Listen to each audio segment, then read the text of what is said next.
ഈ പുണ്യക്ഷേത്രത്തിലെ കുംഭാഭിഷേകം നടക്കുന്നു.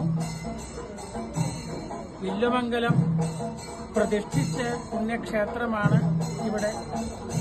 തിരുവനന്തപുരത്തും അതേ വില്ലുമംഗലം പ്രതിഷ്ഠിച്ച ക്ഷേത്രം. അപ്പോൾ പരസ്പരം അത്രയും ഒരു ബന്ധമുണ്ട്. എല്ലാ ദിവസവും ഞാൻ പത്മനാഭസ്വാമി ക്ഷേത്രത്തിലാണ് പുഷ്പാഞ്ജലി ചെയ്യാറ്. വില്ലുമംഗലം പ്രതിഷ്ഠിച്ച് അത് ഇന്ന് ഇവിടെയാണ് ഉണ്ടായത്. രണ്ടും ഒരുപോലെ തന്നെ ഇവിടെ കുംഭാഭിഷേകം നടക്കുന്നു. ഇന്ന് പത്മനാഭസ്വാമി ക്ഷേത്രത്തിലും ആ പണി നടന്നുകൊണ്ടിരിക്കുക. ഇവിടെ കഴിഞ്ഞിട്ടാണ് അവിടെ ചെയ്യാറ്.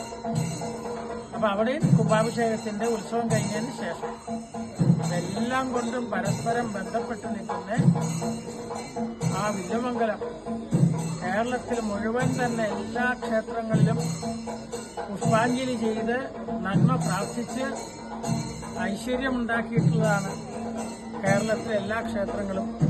വില്ലുമംഗലം എത്താത്ത ക്ഷേത്രങ്ങൾ വളരെ കുറവാകും. അപ്പൊ അങ്ങനെയുള്ള സന്ദർഭത്തിൽ ഇവിടെ വന്ന് ഈ പത്മനാഭസ്വാമിയെ തന്നെ പുഷ്പാഞ്ജലി ചെയ്യാനും എല്ലാം കഴിഞ്ഞ് ഇത്രയും ഭക്തന്മാരെ കാണാൻ കഴിഞ്ഞു വലിയ ഭാഗ്യമായിട്ട് കരുതുന്നു.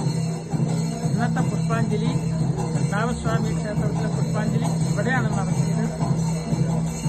പത്മനാഭസ്വാമി ക്ഷേത്രത്തിൽ തന്നെ ചെയ്തപ്പോൾ എല്ലാം കൊണ്ടും അതിശ്രേഷ്ഠമായ ഈ ക്ഷേത്രം എല്ലാവർക്കും ദുഃഖശാന്തി കൊടുത്തുകൊണ്ട് പരമ മംഗളങ്ങൾ കൊടുത്തുകൊണ്ട് കൂടുതൽ ഉത്തരോത്തരം ചൈതന്യവത്തായിട്ടിരിക്കുമെന്ന് പ്രാർത്ഥിക്കുന്നു. എല്ലാവർക്കും ഒരിക്കൽ കൂടി മംഗളം ആശംസിക്കാം.